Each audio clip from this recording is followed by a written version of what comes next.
তাহলে তুমি স্কুলে কিচ্ছু খাওনি? আন্টির জ্বর হয়েছে? ও, আন্টির কি হয়েছে? জ্বর এসছে? তাই আন্টি খিচুড়ি বানায়নি, তাই ছুটি দিয়ে দিচ্ছে তাড়াতাড়ি। ওই জন্য মনু আজকের কিছু খায়নি স্কুলে। আহারে আমার আলিশা বাচ্চা রে, ওই জন্য খিদে পেয়ে গেছে। কেন কেন সব ভাত কেন, ভালো মেয়ে কেন, তুমি আন্টির সোনা মেয়ে না, তাড়াতাড়ি খেয়ে নাও।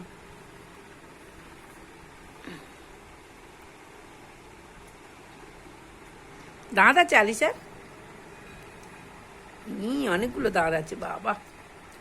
কটা দাঁত গুনেছো? কটা দাঁত? অনেকগুলো। কটা কটা? এতগুলো দাঁত আছে বাবারি বাবা।